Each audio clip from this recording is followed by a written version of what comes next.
दोपहर की चिलचिलाती धूप थी। रामगढ़ बस अड्डे पर सन्नाटा था। ताऊ हरिया अपनी लाठी के सहारे बैठे ऊँघ रहे थे। तभी एक पुरानी बस धूल उड़ाती हुई आती है। रामपुर रामपुर, ए भाई रामपुर वालों उतरो। बिल्लू बस से उतरता है। उसने मस्त पीली शर्ट और लाल पैंट पहनी थी। उसके हाथ में एक बड़ा सा चमकीला स्टील का डब्बा था। ताऊ ताऊ, जागो जागो, देखो कौन आया है। बिल्लू, और उसके हाथ में देखो क्या है। अरे ये तो राम किशन का लड़का है, पर उसके हाथ में ये चमकता हुआ संदूक क्या है, इतना बड़ा? जरूर शहर से नोट छापने की मशीन लाया है। अरे नहीं चाचा, ये पक्का किसी जानवर का पिंजरा है। देखना, अभी पिंजरा खुलेगा और जानवर निकलेगा। राम राम ताऊ, राम राम गपोड़ी भाई। और भाई, शहर से क्या लाए हो? सुना है तुमने होटल की पढ़ाई की है, तो क्या आप गांव में झाड़ू पोछा लगाएंगे या फिर लड्डू हलवाई के यहाँ बर्तन धोएगा हैं? अरे नहीं गपोड़ी भाई, होटल मैनेजमेंट किया है, शेफ बना हूँ शेफ। और ये डिब्बा, ये मेरी जीत का इनाम है। कॉलेज के कुकिंग कंपटीशन में फर्स्ट आया था, तब मिला ये स्टीमर। स्टीमर? अब ये क्या बला है? कहीं ये वो तो नहीं जिसमें बम बनाते हैं? आजकल टीवी पर बहुत दिखा रहे हैं। अरे ताऊ, बम नहीं, इससे खाना बनता है, एक नई डिश, मोमोज। देखना, जब बनाऊंगा ना तो पूरा गांव उंगलियां चाटता रह जाएगा। बिल्लू डब्बा उठाता है और घर की तरफ चल देता है। ताऊ और गपोड़ी एक दूसरे को देखते हैं और हंसने लगते हैं। मोमोज? ये कैसा नाम है? गपोड़ी, नजर रखना इस पर, ये लड़का गांव में उत्पात ना मचा दे। रात हो जाती है। पूरा गांव सो चुका था, लेकिन बिल्लू के सिर पे धंधा शुरू करने का भूत सवार था। क्यों ना आज रात में ही कुछ मोमो बना लूं और सुबह गांव वालों को चखाऊं। हाँ, ये सही रहेगा, तभी तो गांव वालों को इसके स्वाद का पता चलेगा। बिल्लू रसोई में जल्दी जल्दी मोमो बनाने की तैयारी करता है और उस डब्बे को चूल्हे पे चढ़ा देता है। अब थोड़ी देर में बन जाएगी, तब तक बिस्तर पे थोड़ा आराम कर लेता हूँ। ताऊ हरिया, जो अपनी भैंस को देखने उठे थे, उन्होंने देखा कि बिल्लू के घर से अजीब सी फिस फिस की आवाज आ रही थी और खिड़की से सफेद धुआं निकल रहा था। ये मंजर देखकर वो ठिठक गए। धुएं के बीच उन्हें एक लोहे का बड़ा सा चमकीला डिब्बा दिखाई दिया। अरे बाप रे, ये तो वही डब्बा है जो बिल्लू के हाथ में सुबह देखा था। पक्का ये गांव का नाश करने आया है। पक्का बारूद का काम चालू है उस डब्बे के अंदर। अरे ये आज तो फटेगा। नहीं, मुझे कुछ करना चाहिए। ताऊ हरिया ने अपनी लाठी कसकर पकड़ी और उल्टे पांव गपोड़ी लाल के घर की तरफ भागे। अगले 15 मिनट में पूरे गांव में ये खबर आग की तरह फैल चुकी थी। सभी गांव वाले बिल्लू के घर की तरफ निकल पड़े। अरे ओ बिल्लू, बाहर निकल, अंदर क्या चुपके से आधी रात को बना रहा है? हमें सब पता चल गया है, निकल बाहर। गांव वालों की आवाज सुन के बिल्लू बाहर आता है। अरे काका, ऐसी कोई बात नहीं है, मैं तो बस मोमोज बना रहा हूँ। अगर यकीन नहीं होता तो आप सब अंदर आके देख लो। हम अंदर नहीं आएंगे, हमें अपनी खिड़की से दिखाओ। अगर सब कुछ सही है तो हम सब बाहर से ही देखेंगे। बिल्लू ने रसोई की खिड़की खोली। गांव वालों ने अपनी सांसें रोक ली। ये दिखने में ना तो पूरी थी, न कचौड़ी और न ही समोसा। ये कुछ अजीब था।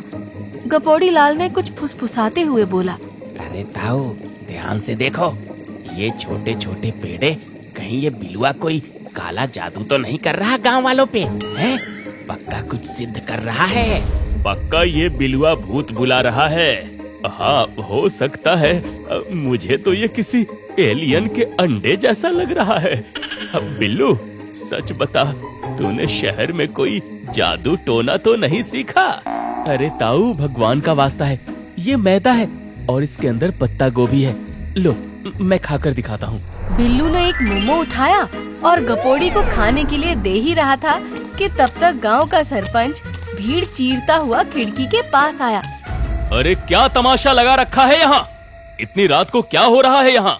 सरपंच जी, अनर्थ हो रहा है। ये लड़का गांव में उबला हुआ मैदा बेच रहा है और साथ में देखिए वो लाल रंग का जहर भी है। ये हमारी संस्कृति पर हमला है। समोसे की तौहीन है, तौहीन। मामला गंभीर है। बिल्लू, ये क्या है? सरपंच जी, ये मोमो है। शहर में लोग लाइन लगाकर खाते हैं। अरे ये बहुत हेल्दी है, तेल नहीं है इसमें। बिना तेल का खाना तो बीमार लोग खाते हैं। क्या तुम कहना चाहते हो कि पूरा रामपुर बीमार है? नहीं नहीं सरकार, अरे एक बार चख कर तो देखिए। माहौल में तनाव था। अगर सरपंच जी ने इसे नकार दिया तो बिल्लू की दुकान आज ही बंद। लेकिन अगर उन्होंने खा लिया तो लड्डू हलवाई का क्या होगा? सरपंच जी ने हाथ बढ़ाया, लेकिन ताऊ हरिया ने उनका हाथ पकड़ लिया। ना सरपंच जी, खतरा मत मोल लो। पहले किसी और पर इसका टेस्ट करो। अगर वो जिंदा बच गया तब आप खाना। हाँ, बात तो पते की है ताऊ, लेकिन बकरा कौन बनेगा? सबकी नजरें जग्गा पहलवान पर टिक गई। जग्गा अपनी छाती चौड़ी करके खड़ा था, लेकिन सबकी नजरें देखकर उसका पसीना छूट गया। अरे सब मुझे क्यों देख रहे हो? मेरी कुश्ती का क्या होगा अगर पेट खराब हो गया तो? है? अरे जग्गा भाई, तुम तो लोहे के चने चबा जाते हो। ये मैदे की पोटली क्या चीज है? दिखा दो अपनी ताकत। हाँ, सही कह रहा है। ला बे बिल्लू, दे इधर एक पीस। और वो लाल वाली चटनी ज्यादा डालना। हम पहलवान लोग फीका नहीं खाते। जग्गा भाई, चटनी थोड़ी सी ही लो, बहुत तीखी होती है। तू पूरा लाल चटनी डाल। जग्गा के आगे सब चटनी फीकी पड़ जाती है। चुप कर, तू मुझे सिखाएगा तीखा क्या होता है? मैं हरी मिर्च चबाता हूँ नाश्ते में, पूरा डुबो कर दे। बिल्लू ने ना चाहते हुए भी मोमो को लाल चटनी में पूरा नहला दिया और जग्गा को थमा दिया। जग्गा ने आव देखा ना ताव, उसने पूरा मोमो एक बार में मुंह के अंदर डाल दिया। आग! मम्मा, आग लग गई। पानी, कुएं में कूदो रे कोई। जग्गा पागलों की तरह जीभ बाहर निकाल कर इधर उधर भागने लगा। वो पास रखे पानी के मटके की तरफ लपका और पूरा मटका अपने सिर पर उड़ेल लिया, लेकिन मिर्च का असर कम नहीं हो रहा था। पहलवान जी, मैंने पहले भी कहा था, ये शेजवान चटनी है, तीखी बहुत होती है, थोड़ा कम। लेकिन आपने नहीं सुना। मोमो वाकई स्वादिष्ट थी बिल्लू, लेकिन माँ कसम, बस अगली बार कम चटनी लूंगा। जग्गा की बात सुन सभी गांव वाले हंसने लगे और सरपंच ने बिल्लू को धंधा शुरू करने की इजाजत दे दी। शाम का वक्त था। घर के आंगन में बिल्लू ने स्टीमर को टेबल पर सजा रखा था। सुनीता देवी उसे हैरानी से देख रही थी। बेटा, मैंने लाखों रुपए पढ़ाई में लगा दिए। मैं सोच रही थी कि तू बड़ा आदमी बनेगा, लेकिन तू तो गांव में दुकान खोलने की बात कर रहा है। वो भी क्या नाम बोला तूने? मेमना? मेमना नहीं माँ, मोमो। ये तिब्बत की डिश है। शहर में लोग पागल हैं इसके पीछे। और माँ, मैंने पूरा गांव घूम लिया, यहाँ एक भी मोमो की दुकान नहीं है। सिर्फ वही पुराने लड्डू हलवाई के समोसे और जलेबी, वो भी डालडा वाले। लोग बोर हो गए हैं। पर बेटा, गांव वाले नई चीज नहीं खाते, उन्हें तो वही आलू प्याज चाहिए। यही तो बिजनेस है माँ, जो चीज नहीं है उसे लाओ। ये स्टीमर मुझे इनाम में मिला है, भगवान का इशारा है ये। बस दुकान शुरू करने के लिए थोड़ा कच्चा माल और ठेला लगाने के लिए पैसे नहीं है। बेटा, एक एक पाई मैंने तेरी पढ़ाई में लगा दी। अगर कुछ महीने मुझे दे तो मैं थोड़े पैसे तेरे लिए जोड़ लूंगी। तभी दरवाजे पर भारी कदमों की आहट होती है। लड्डू हलवाई दरवाजे पर खड़ा था। उसने गपोड़ी से सब सुन लिया था। वो एक नकली मुस्कान लेकर अंदर आता है। अरे वाह, हमारा बिल्लू अफसर बनकर लौटा है। क्या बात है सुनीता भाभी, लड़का तो बड़ा सजीला हो गया है, हैं? नमस्ते काका। जीते रहो बेटा। गपोड़ी बता रहा था कि तुम कुछ नया धंधा करना चाहते हो। क्या नाम? वो मोमबत्ती जैसा कुछ। मोमोज काका। हाँ, वही। लेकिन काका, मेरे पास अभी अपना धंधा शुरू करने के लिए पैसे नहीं है। कुछ महीने बाद करूंगा। अरे हम किस दिन काम आएंगे? गांव का बच्चा है तू, बता कितने पैसे चाहिए? अरे भाई साहब, आप क्यों तकलीफ करते हैं? भाभी, अपना ही बच्चा समझता हूँ इसे। ले बिल्लू, ये 10,000 रुपए रख। अपना ठेला लगा शान से। बस एक बात याद रखना, ये रकम बड़ी है। अगर 15 दिन में धंधा नहीं चला तो मुझे मेरे पैसे वापस चाहिए होंगे, वरना ये स्टीमर और तेरा ये पुश्तैनी घर गिरवी रखना पड़ेगा। काका, आप चिंता मत करो, 15 दिन तो बहुत है। 5 दिन के अंदर आपके पैसे चुका दूंगा। लोग लाइन लगाएंगे मेरी दुकान पर। लाइन तो लगेगी बेटा, पर तेरी बर्बादी देखने वालों की। समोसे के आगे ये उबला मैदा कभी नहीं टिकेगा। गांव के चौराहे पर बिल्लू ने एक छोटा सा स्टॉल सजाया। बोर्ड पे लिखा था बिल्लू के स्पेशल मोमोज। वो स्टीमर चालू करता है, पानी खौलता है और तेज भाप निकलती है। भागो भागो, बम फटने वाला है। देखो, बिल्लू की मशीन से धुआं निकल रहा है, ये फटने वाली है। लोग डरकर पीछे हट जाते हैं। ताऊ हरिया अपनी लाठी तान लेते हैं। ए बिल्लू, बंद कर इसे, इतना धुआं हमारे फेफड़े खराब कर देगा। अरे ताऊ, ये भाप है, पानी की भाप, इसमें खाना पक रहा है। पास आओ, खुशबू देखो। एक भी आदमी पास नहीं आता। सामने लड्डू हलवाई की दुकान पर भीड़ लगी थी। लड्डू अपनी दुकान से बैठकर मजे ले रहा था। अरे भाई, कोई उस लड़के को समझाओ, बीमारों वाला खाना बिना तेल मसाले का कौन खाएगा। अरे मर्द को चाहिए कड़क समोसा, ये गीला आटा खाकर तो पहलवानी भी नहीं होगी। दिन बीतता जाता है। दोपहर से शाम हो गई, एक भी मोमो नहीं बिका। स्टीमर का पानी सूखने लगता है और बिल्लू का गला भी। अगर आज बोनी नहीं हुई तो माँ का भरोसा टूट जाएगा। 3 दिन बीत गए। बिल्लू की दुकान पर मक्खियाँ भिनभिना रही थी। लड्डू हलवाई अपने गुंडों के साथ बिल्लू के ठेले पर आता है। क्यों बेटा चमनलाल, 3 दिन हो गए, एक चवन्नी की कमाई हुई? अरे मैंने कहा था ना, ये शहर की चोंचलेबाजी यहाँ नहीं चलेगी। काका, अभी तो शुरुआत है, लोग स्वाद समझेंगे तो। स्वाद? भूख रहे हैं लोग तेरे इस ठेले की तरफ देखकर। सुन, मुझे मेरा पैसा कल सुबह तक चाहिए, ब्याज समेत 12,000 रुपए। क्या 12,000? अभी तो सिर्फ 3 दिन हुए हैं और आपने 15 दिन का वक्त दिया था। वक्त दिया था धंधा चलने पर। जब धंधा ही मरा पड़ा है तो रिस्क मैं क्यों लूं?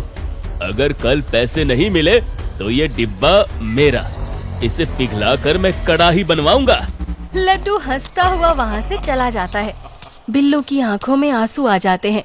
वो स्टीमर बंद करने ही वाला होता है कि तभी धूल उड़ाती हुई एक काले रंग की बड़ी गाड़ी चौराहे पर रुकती है। ड्राइवर उतरता है और दरवाजा खोलता है। वो बेहद खूबसूरत दिख रही थी। वो गाड़ी से उतरती है। वो तिब्बती देश की लग रही थी। वो इधर उधर देख रही थी जैसे कुछ ढूंढ रही हो। बाप रे, ये कौन परी आ गई गांव में? जरूर कोई फिल्म की शूटिंग है। तेंजिन नाक सिकोड़ती है। उसे हवा में एक जानी पहचानी खुशबू आती है। वो सीधी बिल्लू के ठेले की तरफ बढ़ती है। एक्सक्यूज मी, ये जो खुशबू आ रही है, क्या ये? जी मैडम, मोमोज है, पर बासी नहीं है, अभी ताज़ा स्टीम हुए हैं। आपको नहीं अच्छे लगेंगे, गांव वाले कहते हैं ये गीला आटा है। गीला आटा? ओह गॉड! क्या मुझे एक प्लेट चिकन और एक प्लेट वेज मिलेगा प्लीज? बिल्लू के हाथ कांपने लगते हैं। वो जल्दी से प्लेट लगाता है, साथ में अपनी स्पेशल लाल तीखी चटनी रखता है। पूरा गांव, ताऊ हरिया और लड्डू हलवाई भी गर्दन टेढ़ी करके देख रहे थे कि ये अमीर लड़की उस कचरे को कैसे खाएगी। तेंजिन एक मोमो उठाती है और चटनी में डुबोती है और मुंह में डालती है। वो आंखें बंद कर लेती है। अमेजिंग! ये बिल्कुल वैसा स्वाद है जैसे मेरी दादी लहाजा तिब्बत में बनाती थी। ये ऑथेंटिक है। तुमने कहाँ से सीखा ये? मैडम, मैंने होटल मैनेजमेंट किया है और ये स्टीमर मुझे इनाम में मिला था। तुम्हें पता है, मैं रास्ता भटक गई थी और बहुत भूख लगी थी। मुझे लगा नहीं था कि भारत के एक छोटे से गांव में मुझे मेरे घर का खाना मिलेगा। ये वर्ल्ड क्लास है। तेंजिन अपना पर्स खोलती है और 500 के नोटों की एक गड्डी निकालती है। ये लो, ये मोमोज के पैसे नहीं है, ये उस खुशी के लिए है जो तुमने मुझे दी है। इसे गिफ्ट समझो। मैडम ये तो बहुत ज्यादा है, मैं नहीं ले सकता। रख लो। और हाँ, मेरा तिब्बत में बड़ा ट्रेवल बिजनेस है। मैं इस रास्ते से जाने वाले हर टूरिस्ट को कहूँगी कि रामपुर के बिल्लू के मोमोज नहीं खाए तो कुछ भी नहीं खाया। तेंजिन गाड़ी में बैठती है और हाथ हिलाकर चली जाती है। बिल्लू के हाथ में पैसों की गड्डी थी। उसे यकीन नहीं हो रहा था कि कैसे उसकी तकदीर पलट गई। बिल्लू की आंखों से आंसू पोंछते ही उसका चेहरा बदल जाता है। अब वो डरा हुआ महसूस नहीं कर रहा था। वो तुरंत गाड़ी लेकर सीधा लड्डू हलवाई की दुकान के पास जाता है। लड्डू काका। लड्डू हलवाई जलेबी तलते हुए चौंक जाता है। क्या है, फिर से भीख मांगने आया है क्या? नहीं मिलेगा। और सुन, जल्दी से पैसे निकाल, नहीं तो पिटने के लिए तैयार हो जा। ये लो अपने 12,000 रुपए, गिन लो, 1 रुपया कम नहीं है। इतने पैसे? तूने चोरी की है क्या? चोरी नहीं, हुनर की कमाई है काका। आपने कहा था ना 15 दिन में धंधा बंद हो जाएगा। अब सुनिए, कल से अपनी दुकान में समोसे कम तलिएगा, क्योंकि अब गांव वाले तेल नहीं, टेस्ट मांगेंगे। तेंजिन की बातों से गांव वाले भी अब बिल्लू पे भरोसा कर रहे थे। भीड़ ताली बजाने लगती है। अगली सुबह गांव वाले बिल्लू की दुकान पे लाइन लगाए खड़े थे और ताऊ हरिया सबसे आगे खड़े थे। बिल्लू बेटे, ओ बिल्लू, जरा एक प्लेट हमें भी चखा। वो विदेशी मेम साहब इतना खुश होकर गई तो कुछ तो बात होगी। और हाँ, वो लाल चटनी थोड़ी ज्यादा डालना, देखे तो सही कितना दम है। भीड़ हंस पड़ती है और लड्डू हलवाई मुंह लटकाए बैठा रह जाता है।